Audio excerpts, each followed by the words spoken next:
जब मैं फाटा के ट्रायल ले रहा था, ये मेरे ख्याल में गालिबन 2014-15 की बात है, तो वहाँ हम्म। पे ये बच्चा मैंने देखा था शाहीन को। तो हाइट थी उसकी, और उस वक्त मुझे मोहम्मद इरफान की तरह ये दूर से लगा। जब उसको हमने इवेंट में लेके आए, टूर्नामेंट में लेके आए, तो वो डे बाय डे बहुत इम्प्रूव कर रहा था और मेंटली बहुत स्ट्रांग था। तो फिर हम एकेडमी में लेके आए, उनको चांसेस दिए। तो ये वजूहत थी, लेकिन स्किल उसकी अप टू द मार्क थी। और मुझे लग रहा था कि 2-3 सालों में ये पाकिस्तान के लिए कोई स्टार बनेगा।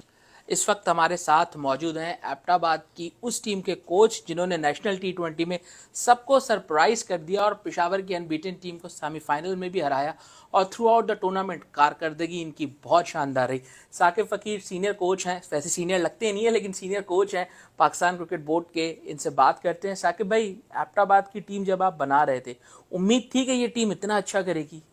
देखें, ये 3.5 महीने से ये बच्चे हमारे साथ हैं। रेड बॉल क्रिकेट खेली हमने, वाइट बॉल क्रिकेट खेली, वनडे खेला। उसके बाद जब हम T20 में आए तो बहुत सारे बच्चों को हमने देख लिया था, और बहुत सारे बच्चे ऐसे थे जो सिस्टम के साथ थे। फिर हमें फ़खर ज़मान की सपोर्ट मिली, वो टीम को उसने ज्वाइन किया, कामरान ग़ुलाम ने किया। तो यासिर शाह। यासिर शाह तो थ्रू आउट हमारे साथ आ रहा था। तो ये है कि उनसे जब सीनियर हमारे साथ हुए तो हमारे पास जूनियर का ऐसा यूनिट तैयार था कि हमने पहले दिन ही कह दिया था प्रैक्टिस में कि हमने फाइनल खेलना है। साकिब भाई, 10 डेब्यू आपने करवाए इस टूर्नामेंट में, फिर भी फाइनल खेल गए। इतनी हिम्मत कहाँ से आती है 10 डेब्यू? क्योंकि अक्सर हमने देखा है लोग तो यहाँ टीम्स तो जो है वो गेस्ट प्लेयर्स बुला लेती हैं। अब मैंने देखा है सीजन में पुराने प्लेयर्स जो 5-5 6-6 साल से खेले नहीं थे उनको कम बैक करवा दिया गया इस चक्कर में कि कहीं हम मैचेस ना हार जाएं। आपने 10 डेब्यू करवा दिए। देखें, वही बात कि ये बच्चे 3.5 महीनों से हमारे साथ थे और हमारे साथ सिस्टम में चलते आ रहे थे। तो हमारी फास्ट बॉलिंग अटैक तो बहुत ही आला थी। तो जब मैंने देखा कि हमारे पास फास्ट बॉलर अच्छे हैं और फ़खर ज़मान और कामरान के साथ आने से हमारे एक बहुत अच्छा यूनिट बना, जिससे ये परफॉर्मेंसेस अच्छा, हुई। थ्रू आउट द टूर्नामेंट हम देखते हुए आ रहे थे कि इफ्तिखार अहमद हो या फिर मोहम्मद हारिस हो, साहिबजादा फरहान हो, इनकी आउटस्टैंडिंग परफॉर्मेंस आ रही थी। अब्बास आफरीदी की आउटस्टैंडिंग परफॉर्मेंस आ रही थी, लेकिन सेमीफाइनल में आपने उनको मौका ही नहीं दिया। किसी भी मौके पर ऐसा नहीं लगा कि पेशावर गेम में आया है। तो इसके पीछे कोई कोई खास रीज़न, कोई खास वजह थी?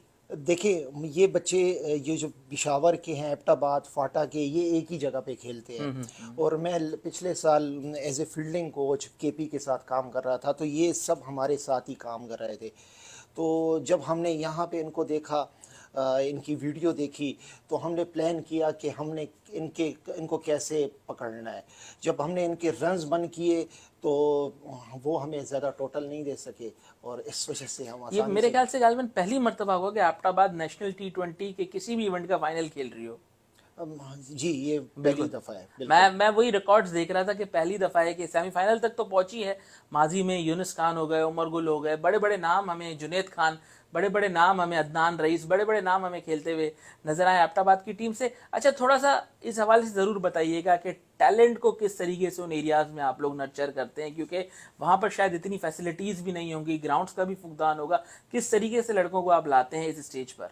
देखें, जब हम ट्रायल्स कर रहे होते हैं ना, अंडर 19 के या सीनियर डिस्ट्रिक्ट के, तो जो टैलेंटेड बच्चे होते हैं उनको ऑन बोर्ड ले लेते हैं। उनको हम व्हाट्सएप पे उनके साथ राब्ते में रहते हैं, उनके शेड्यूल्स देखते हैं, उनकी न्यूट्रिशन प्लान, ट्रेनिंग प्लान, तो वो हम दे रहे होते हैं ना। तो इससे ये है कि वो बच्चे अपने इलाकों में या जहाँ पे फैसिलिटीज़ नहीं है, वहाँ पे हम कहते हैं कि आप पिशावर चले जाएं या लाहौर या कराची का रुख करें।